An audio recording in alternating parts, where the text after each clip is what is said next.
ওই যে মহেশ দাঁড়িয়ে আছে এখানে। আমরা স্টার্ট করলাম, এখন বাজে 2:34 শনিবার।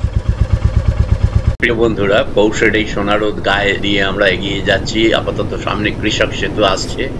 আজকে 27শে পৌষ। এখানেই আগামী পরশু সংক্রান্তিতে সবাই স্নান করতে আসবেন এবং পরের দিন পুরীর মেলা হবে। এই কৃষক সেতু ছেড়ে এগিয়ে যাচ্ছি সোজা। ডান দিকে রাস্তাটা ধরবো। ইতিমধ্যেই তোমরা থাম্বনেল দেখে বুঝে গেছো যে আমরা বাঁকুড়া যাচ্ছি। সোজা চলে গেল রাস্তা আরামবাগ, আমরা কিন্তু ডান দিকে রাস্তা ধরে নিচ্ছি। এই মোড়টাকে বলে বাঁকুড়া মোড়, কারণ এদিকে বাঁকুড়া, সোনামুখী, পাত্রসায় সমস্ত যাওয়া যায় এদিকটাতে। মসৃণ রাস্তা, দুপাশে গাছ, মিঠে রোদ। আমরা এগিয়ে যাচ্ছি। বাঁকুড়াতে একটা বিরাট উৎসব হয়, তোমরা জানো, দ্বারকেশ্বর নদীর চরে মুড়ির মেলা। সেখানে দ্বারকেশ্বর নদীর চরেতে গর্ত করে সেখানে জল জমিয়ে সেই জল ছিটিয়ে মুড়ি দিয়ে হাজার হাজার লোক, হাজার হাজার মানুষ, সব পরিবার পরিজন সহ 8 থেকে 80 বছরের তাদের আত্মীয় স্বজন যে যেখানে থাকেন তারা আসেন দ্বারকেশ্বর নদীর চরে। বিরাট মেলা হয়। ওটা 4ঠা মাঘ হয়। অ্যাকচুয়ালি ওটাই মকর সংক্রান্তি থেকে শুরু হয়। আগামী পরশুই মকর সংক্রান্তি, সেইখান থেকে শুরু হয়। বাঁকুড়া জেলার কেঞ্জাকুড়ায় দ্বারকেশ্বর নদীর পাড়ে সঞ্জীবনী মাতার আশ্রম আছে। সেখানে 100 বছর ধরে এই উৎসব চলে আসছে। তবে আমরা সেখানে যাচ্ছি না, আমরা যেখানে যাচ্ছি তোমাদের দেখাচ্ছি। চলো, বাঁকুড়া জেলাতেই আমরা যাচ্ছি। এটা হলো বাঁকুড়া বর্ধমানের চেকপোস্ট এবং ডান দিকে সোমসা রামকৃষ্ণ মিশন, আগে ব্লগে তোমরা দেখেছো। এসে গেলাম মা কালী সুইটসে। মা কালী সুইটসে আলাপ হয়ে গেল। নাম কি বলুন? আচ্ছা সাগরবাবু, এটা কিন্তু ইন্দাস চেকপোস্ট। হ্যাঁ, ইন্দাস চেকপোস্ট। আর কি নাম আছে এখানে? বাগিচা মাঠ, গ্রামটার নাম বাগিচা মাঠ। বাগিচা মাঠ গ্রামটার নাম, ঠিক আছে। এই ডান দিকে এদিকে গেলে দেখো, এদিকে গেলে সোমসার এই যে সেই গেট আপনারা যেটা আগের ভিডিওতে দেখিয়েছিলাম। আর এদিকে গেলে চেকপোস্ট, এদিকে গেলে রোল, আর সোজা এদিকে গেলে সোনামুখী বাঁকুড়া। ভালো থাকবেন, আবার দেখা হবে কোনো সময়। এই যে যাচ্ছি আমরা এখন এদিকে, চলো। আমরা এমন একটা সময় এসেছি, এই সময় মকর সংক্রান্তি বা পৌষ সংক্রান্তিকে উপলক্ষ করে আউড়ি বাউড়ি বিভিন্ন অনুষ্ঠান হয়। বাঙালিদের ঘরে ঘরে এই সময় পিঠে পার্বণ, খেজুর গুড় ইত্যাদি সমস্ত হয়। ইতিমধ্যে আমরা একটা ক্যানেল পেরিয়ে যাচ্ছি। সম্ভবত এটা রাইট ব্যাংক মেন ক্যানেল থেকে এসেছে, 1447 ক্যানেল হতে পারে। যাই হোক, আমরা এগিয়ে যাই। তা ভারতবর্ষের বিভিন্ন জায়গায় কোথাও পোঙ্গল, কোথাও লোহড়ি, কোথাও পেড্ডা, পান্ডুগা, বিভিন্ন নাম দিয়ে এই 3-4 দিন ধরে প্রচণ্ড উৎসব হয়। বলতে বলতে আমরা চেকপোস্ট থেকে রোল গোপালনগরের কাছাকাছি ঢুকে গেছি। তা যেটা বলছিলাম বন্ধুরা, হিন্দু ধর্মে এই দিনটাকে কিন্তু মানুষ সূর্যের পুজো করে। অনেকেই নদী বা জলাশয়ে স্নান করেন। তা এবার কিন্তু 14ই জানুয়ারির বদলে 15 জানুয়ারি এটা পড়েছে, মানে লোহড়ির পরের দিন পড়ছে। আমরা কিন্তু একটু শর্টকাট করে নিলাম, একদম পিছনের রাস্তা ধরলাম। মেন রাস্তা যেটা ছিল গ্রামের, সেদিকে না গিয়ে ওই যে দূরে দেখা যাচ্ছে খামার বাড়ি, এইখানে গিয়ে আমরা দাঁড়াবো। কি অপূর্ব দৃশ্য দেখো! বিকেলের শেষ আলোটুকু যেন বেরিয়ে দিচ্ছেন সূর্যদেব ওই পানা পুকুরের জন্য। দেখো সামনে খড়ের পালই, ওখানে বোরো ধানের বীজ করা হয়েছে, তাল গাছের সারি, এখানে আবারও খড়ের পালই, গোয়াল ঘর। এই যে এসছি আমরা, বৌমা নিয়ে চলো। কেমন আছিস তুই? শরীর ঠিক আছে তো? বস বস বস, সব সেলে টেলে সব শুকিয়ে গেছে? সব শুকিয়ে গেছে? আচ্ছা আচ্ছা, ব্যথা ট্যাথা নেই তো? হ্যাঁ হ্যাঁ, হ্যাঁ, রোদে একটু ঘুরছিল, ঠান্ডা না। হ্যাঁ হ্যাঁ, এই বাড়িটা হয়ে না একদম রোদ নাই তো ঘরে, হ্যাঁ কমে গেছে। না, এটা বাড়িটা তো খুব সুন্দর হয়েছে গতবারে তো দেখি। হোক, এখন এই তো দেখুন এখন কখন যে কি হবে। যে দেওঘর গেছিলেন?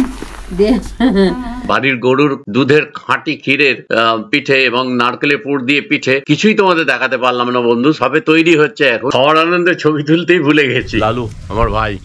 নাম বলো। রেণুকা সরকার। সত্যনারায়ণ সরকার। অনির্বাণ সরকার। ঠিক আছে। সকালে বৌমার হাতে আদা দিয়ে চা খেয়ে ভাইপোকে নিয়ে একটু বেরোলাম ওদের জমি দেখতে।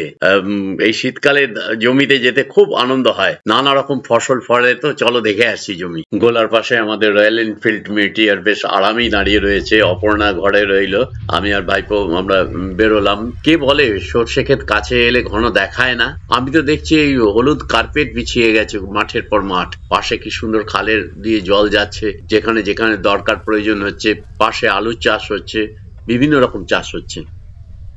রান্না করছে, দেখো কি রান্না করছো? মাছের ঝাল। অতঃপর বৌমার হাতের মাছের ঝাল, সবজি ইত্যাদি দিয়ে মানে ভাত টাত খেয়ে আমরা বেরিয়ে পড়লাম ইন্দাসের পথে। ইন্দাস লেভেল ক্রসিং পেরেছি। ইন্দাস কলেজ, যেটা অ্যাকচুয়ালি খোশবাগ, যেটা সেইখানেই আমরা যাচ্ছি, এগিয়ে যাচ্ছি। দেখো অপর্ণা কি গন্ডগোল করবে এরপরে, দেখো।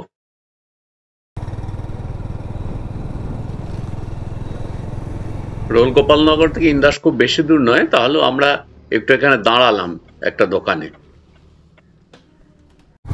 ইন্দাস কলেজের রাস্তাটা জেনে নিলাম, নিয়ে আমরা এগিয়ে চললাম। সামনে একটা মসজিদ পড়ছে, আরো এগিয়ে যাচ্ছি। এই দেখো, এটা হচ্ছে সৎসঙ্গ, অনুকূল চন্দ্রের আশ্রম যেটাকে বলে। তোমরা যারা অনুকূল চন্দ্রের শিষ্যরা, তারা তোমরা এটা দেখে নিও, এখানে এটি আছে। আমরা এগিয়ে চললাম এখন ইন্দাস কলেজের দিকে যাব। সেটা একটু এগিয়ে গিয়ে এই বাঁ দিকে যে রাস্তাটা দেখছো, এইটা দিয়ে গেলেই ওই যে সামনে দেখা যাচ্ছে ইন্দাস কলেজ, ওই কলেজের পেছনেই আমরা যাব ওখানে খোশবাগ।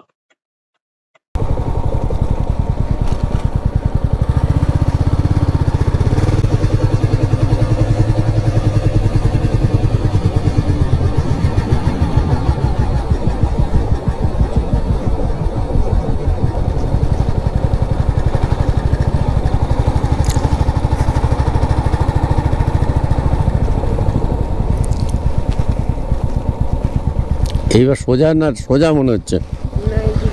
হ্যাঁ, সোজা নয়। এই ভুল রাস্তায় চলা আমাদের শুরু হলো। এ গ্রাম সে গ্রাম আমরা ঘুরছি, এনাদের জিজ্ঞেস করে আবার পথ কিছুটা এনারা বলে দিলেন, আবারও ঘুরে যেভাবে বললেন সেইভাবে যাচ্ছি, কিন্তু আবারও ভুল। আবারও আমরা অন্য পথে চলে গেলাম, একদম গ্রামের শেষ সীমানার দিকে, অন্য পাড়ায় এটা চলে গেলাম।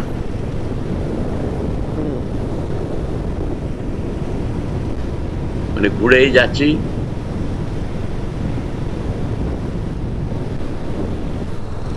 তোমরা দেখতে থাকো, আমরা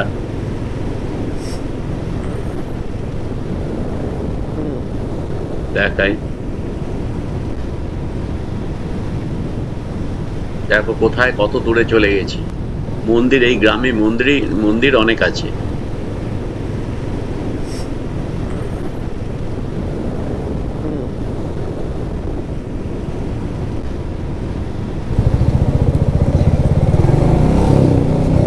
দাঁড়াও দাঁড়াও দাঁড়াও দাঁড়াও।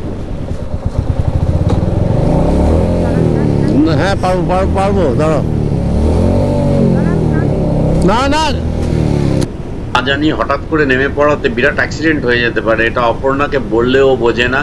মানে খালি ছটফট করে, বাসে চাপলেও এই সিট ওই সিট দখল করার জন্য দৌড়দৌড়ি করে বাসে। তোমরা আগেও দেখেছো, আগের এপিসোড গুলো দেখো। তুমি নামতে গেলে কেন?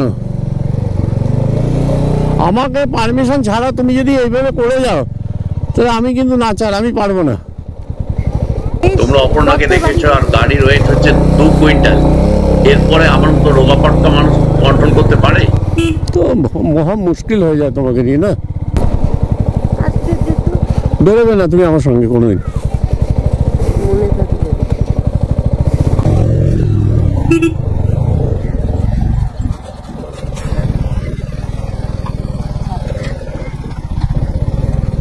মজা করে আসনে হেলমেট কই? যেমন করছো করো, করছো করো, ঘুরে গেল। চলে এলাম 3 তলার ছাদে অস্মিতার ড্রয়িং ক্লাস দেখতে, ওর ছাত্রদের দেখতে, আর ওর ছাদ বাগান তো অবশ্যই দেখবো। দেখো তোমরা অস্মিতাকেও দেখবে এক্ষুনি। অস্মিতা কিন্তু একজন বড় শিল্পী, ওর হাতের কাজ তোমাদের এর আগের এপিসোডে দেখিয়েছি। সামনে অস্মিতা দাঁড়িয়ে আছে, এই যে দিদিমণি, এদের এই যে আঁকা শেখাচ্ছে, সমস্ত ড্রয়িং এর যা কিছু যাবতীয় সবকিছু কিন্তু ওই সাপ্লাই করছে এদের। প্লিজ তোমরা একবার অস্মিতার বাগান দেখো, কত সুন্দর বাগান, কত সুন্দর, মানে এদিকে শিশুরা, এদিকে বাগান, খুব সুন্দর লাগছে। এই জায়গাটা আমার খুব ভালো লাগে, এই জায়গাটা। পৌষ মাসে আজকের এই সন্ধ্যাটায় শেষ, এরপর মাঘ মাস পড়ে যাবে। সেই জন্য আজকে রাতটা পৌষা করতে হয়, আজকে বাউড়ির রাত। আচ্ছা, আজকে এটা বাউড়ি, বাউড়ি বাঁধা হয়, পৌষা গুলা হয়। আচ্ছা, ওই তিনটে কি গোবরের ঢালা? হ্যাঁ, এই তিনটে গোবরের ঢালা দিয়ে কি করতে হয়? এটাকে পুজো করতে হয়। এটাকে সিঁদুর সব কিছু দিয়ে, মামসক দিয়ে, ঘট পেতে আমরা এটাকে পুজো করি। আচ্ছা, মুড়ি দিয়ে, যেন এই পৌষ মাসটা আবার বারবার আসে। এই জন্যে এটা তো বলে এসো পৌষ যেও না, তুমি জন্ম জন্ম থেকো, এইভাবে মানে আমরা বলে মানে পৌষ মাসটাকে আমরা আগুনতে চেষ্টা করি। পৌষ মাস আমাদের এমনই লক্ষ্মী মাস, সেই জন্যে।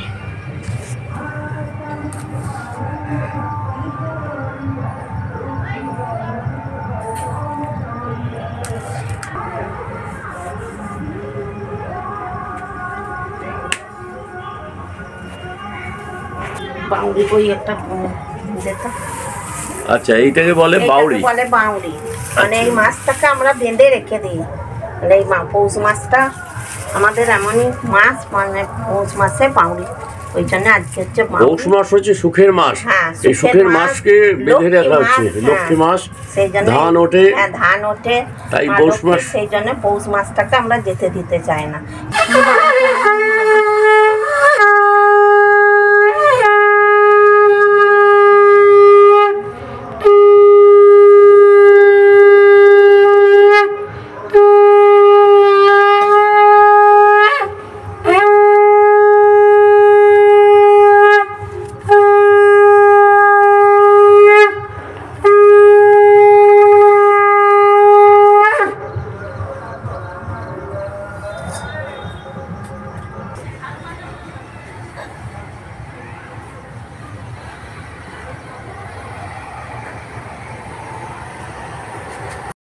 এই সন্ধ্যায় বাড়িতে ভাজা মুড়ি, তার সাথে ঘুগনি, পাটিসাপটা, পিঠে, কত কি খেলাম। রাতে মাংস ভাত খেলাম, অনেক খাওয়া দাওয়া হলো, খুব আনন্দে আড্ডা মারলাম।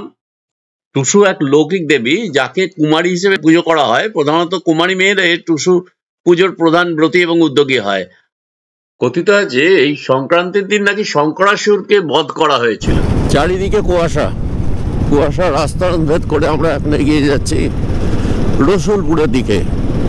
রসুলপুর থেকে আমরা ধরবো রাস্তা বর্ধমানের দিকে, ডান দিকে রসুলপুর আর 3 কিলোমিটার।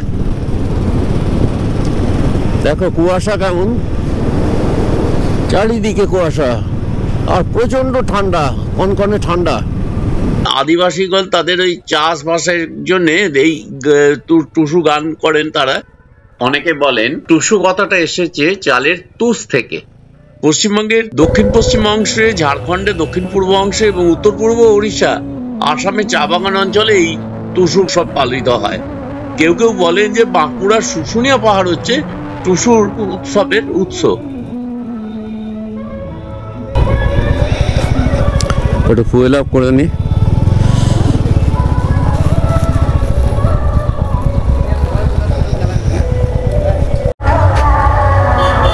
এখান থেকে 5 লিটার তেল নিয়ে নিচ্ছি, 532 টাকা 40 পয়সা হলো।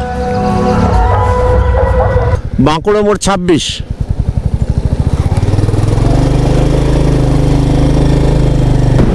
চারিদিকে কুয়াশা, ঘন কুয়াশায় মাখা এই সকাল, কনকনে ঠান্ডা। দার্জিলিংয়ের শীতকেও হার মানায়, তার ভেতর দিয়ে এগিয়ে চলেছি। বন্ধুরা, তোমরা দেখছো হাতে গ্লাভস, জ্যাকেট, হেলমেট পরেও আমরা ঠান্ডায় কিন্তু এক প্রকার কাঁপছি। আমাদের হাতে সময়ও আছে। আমরা দেখলাম যে না, আমরা যাই একটুখানি খণ্ডকোষে ঢুকে পড়ি, গ্রামের ভেতরে ঢুকে যাচ্ছি, গিয়ে এখানে একটু চা টা খেয়ে সবার সঙ্গে দেখা টাকা করে আবার কিছুক্ষণ পরেই আমরা বেরিয়ে আসবো ওখান থেকে। চলো এগিয়ে যাই। রাস্তা কত সুন্দর হয়ে গেছে। আগে এগুলো সমস্ত মাটির ছিল। সামনেই দেখো জমিদার বাড়ি, এটা দেখতে পাবে। এটা হচ্ছে পটে পুজো হয় এখানে, দুর্গা পুজো। এই জমিদার বাড়ি বাঁদিকে এগিয়ে গেল, আর সোজা আমরা এগিয়ে যাব। এদিকে মন্দির আছে, বাঁদিকে পুকুর পড়বে। এই পুকুরের পাড় দিয়ে আমরা এগিয়ে গিয়ে ডান দিকে আমরা আর একটু এগিয়ে যাব। এখানে দেখো অনেক পুরনো বাড়ি আছে। এই বাড়িটা দেখো ডান দিকে কিরকম দেখছো হয়েছে। এদিকেও দেখো ঘুরে এই আমরা ডান দিকে চলে এলাম আমাদের গন্তব্যে।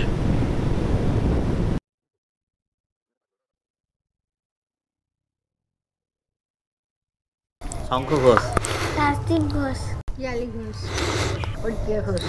এই যে অপর্ণা এখানে রয়েছে। তাপসদা কেমন আছে বলো? খুব ভালো আছি। শ্রীধরের মন্দির, আর এই যে কালী মন্দির রিপেয়ার হচ্ছে এখানে। সামনে পিলারটা দিতে হলো, তাই তো? আর মূর্তি কোথায় ভেতরে আছে নাকি? কাকা মারা গেছে। কাকা মারা গেছে? কাকা মারা গেছে, কিন্তু কাকিমা আছে, আর ছেলেরা ইয়ে থাকে, আমেরিকায় থাকে।